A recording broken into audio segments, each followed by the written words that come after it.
Hello everyone, welcome to Jets TV. Please comment, rate, subscribe guys, comment, rate, subscribe, like the videos. Also share the videos as well, folks. I want to thank everyone who does watch and share my videos. You folks are the absolute best. So without further ado, folks, listen. It is time to talk about it. NFL is here, all right? Football is here. I'm ready to talk about the week we have coming up, but before I get into my week 6 picks, before we even get there, hold on a second. All right, I hear you guys. You guys are saying, hey, you did some picks week 5. What's up? I'm ready to do my week 5 picks recap, okay? I'm ready to recap what happened, what went on with my picks, and how they turned out. So let's go ahead and get right into it, man. First game I covered, Rams at Seahawks. Took the Rams in this football game, and I got myself a W. Rams beat the Seahawks 33-31. Todd Gurley continues to do his thing out there. You know, McVay's got this team playing well. You know, they did their thing. So shout out to Rams fans. You guys got yourselves a W. I took the Rams as well and got myself a W as well. Next game I covered, Dolphins at Bengals. Took the Bengals in this game, got myself another W, all right? Bengals beat the Dolphins 27-17, man. Bengals just keep doing their thing, keeping it rolling. Dolphins looking solid, so hopefully that continues for them. So, again, shout out to Bengals fans. You guys got yourself a W. I got myself a W because I chose the Bengals as well. And last but not least, my favorite game, your favorite game, our favorite game, the Jets game, baby, all right? Broncos at Jets. I took the Broncos in this game. You know, I just didn't think the Jets would be able to stop the pass rush, and boy, was I wrong, okay? Jets beat the Broncos 34-16, dude. Whew, let me tell you, I have never been prouder to be a Jets fan. I mean, came out, they looked great. The offensive line dominated. They held Von Miller without a sack. They held Chubb without a sack. They held Shea Ray without a sack. I mean, the team just looked absolutely energized. It was a little bit of a rough start with Bilal Powell having a fumble. There was also a kick missed by our field goal kicker. But after that, it was like the team did not go into a shell. They didn't say, hey, these things have went bad or we're done. No, they just kept pushing. Sam went out there and did his thing as well. He connected with Robbie. I mean, there were so many great things. The running game was absolutely crazy. Crowell ran well. Bilal Powell, after that film, just continued to do his thing. He ran well for the day. I mean, man, the Jets just absolutely dominated, man. They just absolutely dominated and was able to put the Broncos away. So shout out to the Jets fans, everybody in there, rock and green. You guys got yourselves a win. Even though I'm a Jets fan, man, I took the Broncos, so I got myself a loss. Hey, it is what it is. You know, again, we bleeding green, all right? But listen, at the end of the day, that week's over. That's said and done, all right? It's time to move on. It's time to get this going. We need to talk about week 6. Week 5 is behind us. That is said and done. We're moving on to week 6 now. And I want to talk to you about this fresh football week that we have coming up. I want to get into my week 6 picks, man. So let's go ahead and get right into it. First game I want to cover, Bills at Texans. Listen, the Bills. A lot of stuff surrounding them right now. A lot of rumors about trades of McCoy. Some people are saying, you know, the Eagles are calling, trying to get him back. You know, I know the head coach has come out saying, hey, he's a valuable part of our team. He's the most important player, you know, one of the most important players on our team. We're not really interested in trading him, but calls have been coming in. You know, I mean, you know, it's you know, I hear it. You know, it's a little crazy right now, but I mean, Shady is a great back. I'm pretty sure a lot of teams, you know, call for him as well because he still got the moves. You know, he can still do some things out there on the football field, and the Eagles are probably interested as well because of their issues. You know, Ajayi's on IR right now. You know, they're shuffling through their backs. They're trying to see who will work there. And Shady is a guy that can instantly, you know, bring speed and explosion. So I know that a lot of Bills media, a lot of Bills fans really on the edge of their seat trying to see if this thing is going to happen because he is a very valuable weapon within this offense. But you go to the guy that's running the offense right now, Josh Allen, you know, he's working through some things. He's still learning. You know, there's times where he looks like he's solid, looks like he really has what it takes, and then there's other times where it's just, you know, you don't know. But again, he's a rookie. You know, he's a young QB. Some of the same things that we heard about him, you know, pre-draft with the great arm strength, which he shows, but the inaccuracy and sometimes the wild footwork and just wild throws at times. We've also seen that as well.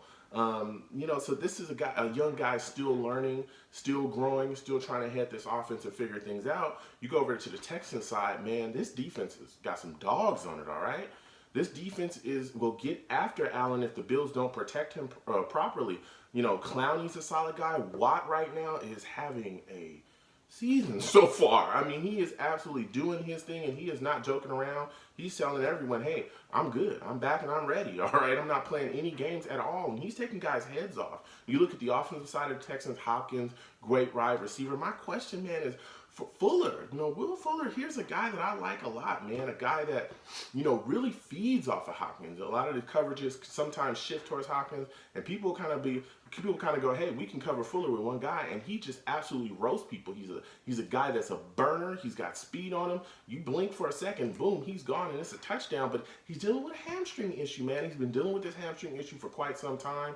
Since even before the season and going into the season, it continues to hinder him. So I'm wondering if he plays, which it looks like he might play. If he does, how much of a hindrance is this to him? And, can he put up, some numbers? Can he, produce with this hamstring injury? So that's the question I have there. So with all that said and done, I am taking the Texans to win this game 20-14. I'm taking the Texans. I think they pull it out late. Hoping to see Fuller continue to play and really get back to his normal self, because when he's 100%, man, he is a handful to cover, especially when you have to deal with Hopkins on the other side. They're just absolutely no joke. So again, I am taking the Texans to win this football game. Next game I want to cover, 49ers at Packers, man. Woo, man, listen. 49ers coming in. We know Garoppolo is gone. They got C.J. Beathard in there throwing the football. But another hit to their offense. It looks like Breida has gone down with the injury too. So Alfred Morris is going to be the guy that's going to step in if Breida is not going to be able to make it. It looks like he isn't. That ankle is not looking too solid. He's doubtful. So Morris looks like he's the guy that's going to be carrying the load. Alfred still got some move in him. He's still got some shake in him. He's been able to come in the pass and spell Breida and been able to put up some some solid yardage behind him. He's a back that can catch the football coming out the backfield as well. Because when you hand it to him, he can make some plays too. So I want to see that get going, because again, running the football, especially against the Packers, is extremely important. You want to get that clock, on your side. You want to dominate the time of possession, and you want to keep Aaron Rodgers off that football field as long as you possibly can, because he's so explosive. You look at the Packers side of the football. They have an injury in the secondary with House, corner. He's gone, so that's gonna hit their corner, their secondary right there in that corner market. But you go to this offense, Aaron Rodgers, even with this knee injury, man, he's still looking like he can do the damn thing. Like, it almost does not matter. I know that as time has gone on, because again he had this injury a little bit back, a couple weeks back, but he's been able to continue to play, and he looks better and better and better with it. It looks like it's getting a little bit better and better as time continues to go on. And I'm sure the staff continues to work on him with it as well. So he's out there throwing footballs. He's running away from people. We've seen that as well. He's been able to continue to use his legs. So the injury, the severity of it seems to be going down. But man, with Geronimo Allison getting hit in that secondary, he's in the concussion protocol right now. It looks like he will play. That's a pretty decent hit to their wide receiver core if he doesn't play. He's a guy that gets open from time to time, matched up with those corners. He wins his matchups, here and there. And when he does, man, Aaron finds him. This is a guy that can get into the end zone. He's a sneaky guy. He's got sneaky speed, and he can get right by you, and he can absolutely do what he needs to do, man. So I'm looking at Cobb as well. Cobb is a guy that he's looking like he's a little bit banged up. He's questionable for the game. Hopefully he does play, because he's, one of Aaron Rodgers' main targets. He was a guy that really needs to get in the game and get with the business this year, because I think he can really have a successful season in this offense. So with all that said, I am taking the Packers to win this football game 30-13. 30-13. I'm taking the Packers. I think the Niners will try all they can, but the Packers are just too explosive offensively. Those wide receivers of the Packers do have dropsies from time to time. They tend to drop footballs and they put in their hand, but I think that they clean that up, and this is going to be a game where they really continue to move forward and prosper and beat the Niners. So again, I am taking the Packers to beat the Niners 30-13. So with all that said, guys, it is time, all right? My favorite game, your favorite game, our favorite game, the Jets game. Baby, let's go ahead and get into it. Colts at Jets. The Colts are coming in, man. They are banged up, all right? Malik Hooker, he's questionable. It looks like he might not play. You look at Hilton, Doyle. Doyle, the tight end, Hilton, their number one wide receiver, he's not going to play. He's looking doubtful. It looks like he's done. Doyle looking like he's not going to play this game either. They are banged up, all right? The Jets defense needs to get after it. Just absolutely get after it. Foremost, this is the top of the line right here. You have to get after Andrew Luck. We've got to continue to bring that pass rush that we saw in the Broncos game. You know, if we have to bring blitzes, fine, but I would really like to continue to move Leonard Williams around this defensive line and let him just wreak havoc. Henry Anderson's a guy that continues to come on as well. Let him do his thing. Just let the dogs loose on Andrew Luck and make him pray to find somebody. you gotta go. You got a second, buddy. You better find somebody, or we're gonna blast you. You know, because again, this Colts team is banged up, and this offensive line, I don't necessarily believe in it. I think we have the guys that can attack here. I think our front will beat their front, you know, all day, every day. You look at the secondary of the Jets right now. That's where I'm a little bit worried here. Tremaine Johnson, he's down. Buster Skrine and concussion protocol, he probably is not going to play. So now we're looking at our secondary being tested. The depth here, all right? Nickerson, Roberts, more Claiborne. These are guys that, you know, got to continue to play hard and step up, all right? Because if we're locking things down, you can't let Andrew Luck, you know, find that guy. Cover those guys, get those guys down so we can get these turnovers. Because if you force Andrew Luck into situations, he's either going to be forced to take a sack, or he's just going to have to trust a wide receiver that, you know, that aren't that great, you know, to be absolutely honest.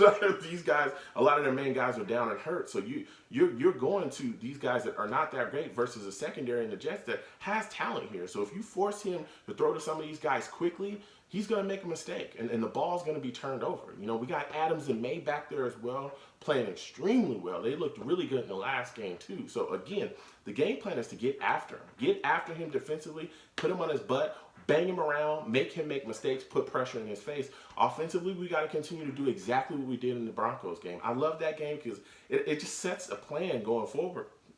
This offensive line has to continue to play good, man. It's got to continue to protect Sam. That's a big question coming into this game. Can they continue that same exact production? You know, can Brian Winters be as dominant as he was in the Broncos game? You can't be so up and down all season. They've got to start putting wins together. This team, you know, has got to string some stuff. You can't win one here, win a big game, and then, you know, get your doors blown off in the next one. No, there's got to be consistent production. And it starts up front with our offensive line. We've got to dominate. Give Sam time to find guys, because we saw it in the last game. He's a young QB. He's a rookie guy. We all know that. But he makes veteran decisions. We've seen the stuff that he's doing out there, manipulating safeties, defenses with his eyes. He's able to make big throws. We saw the arm strength as well on 3rd and 12 when he just absolutely threw a rocket to Kearse and was able to extend that drive. Listen, he's got it, but you got to keep him upright. And I also want to see the running game continue to do its thing. I don't want to see Bates give up on the running game early in this football game. Continue to pound the rock and break the Colts, because that defense is complete trash, in my opinion. They just don't have it. You know, point blank period. I don't believe in the Colts defense, especially with Malik Hooker being, you know, looking like he's being doubtful, and he probably won't play in this football game. So with all that said, I am taking the New York Jets to win this football game 23-13. 23-13, man. I am taking the Jets. I am taking them confidently, and I think we win this game and we continue to push forward, man. So with all that said, guys, I want to thank you guys for watching. Please comment, rate, subscribe, guys. Comment, rate, subscribe, share the videos. I want to thank everyone that just watch and share my videos. You folks are the best, man. All right, listen. It's Sunday. It's coming, all right? Football's here. Listen, sit down with your family. Have a great beverage. Eat some pizza, you know, spaghetti, whatever it is that you eat with your family, and enjoy your time watching football, all right? You folks have a good day.